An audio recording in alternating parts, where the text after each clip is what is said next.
এক নিমিষেই ফুইরা চাই হয়ে গেছে সুনামগঞ্জ ট্রাফিক পয়েন্ট। ইয়া আল্লাহ, যারা যারা দোকান ফুটছে সকলকে তুমি ধৈর্য ধারণ করার তৌফিক দান করো।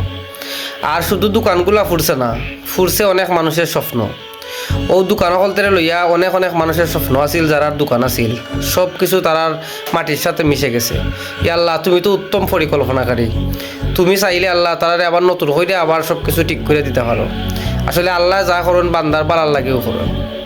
আরও দোকানগুলা যারা আছিল সকলের যেন আল্লাহ ধৈর্য ধারণ করার তৌফিক দেন। আসলে দোকানগুলা ফুইরা যাওয়ায় অনেক ক্ষয়ক্ষতি হয়ে গেছে, অনেক কোটি কোটি টাকার ক্ষতি হয়ে গেছে। অনেক অনেক দোকান আছিল, অনেক রকমের দোকান আছিল। আল্লাহ তুমি সকলরে আবার সব কিছু ফিরিয়ে দিও। আল্লাহ আল্লাহ তুমি তো সব কিছু জানো, তুমি তো আল্লাহ সব কিছু ফিরিয়ে দিতে পারবাই।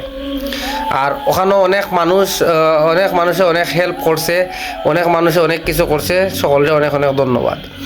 আর ফায়ার সার্ভিস আসলে আরও দ্রুত হওয়ার দরকার আছিল, তারপরেও আলহামদুলিল্লাহ সব কিছু ফুইরা সারখার হওয়ার পরেও আল্লাহর শুক্রিয়া আদায় করা লাগে, কারণ সব কিছু আল্লাহর ইশারায়ও হয়। যারা যারা ক্ষয়ক্ষতি হয়েছে তারার প্রতি তারারে সকলে একটু ধৈর্য ধারণ করার কথা কইবাই। আর আল্লাহ তারারে ইনশাল্লাহ আবার গুইরা দাঁড়াইবা। আর ওটার লাগে আসলে খুব খারাপ লাগে। আসলে নিউজটা শোনার পরে অনেক অনেক কষ্ট লাগছে। আসলে কষ্ট লাগারও কথা। ও দোকানগুলোরে কেন্দ্র কইরা অনেক মানুষের সংসার চলে, অনেক মানুষের স্বপ্ন ও দোকানগুলারে লইয়া। আল্লাহ আবার সব কিছু ঠিক করে দেন, ও দোয়া সকলে করবায়।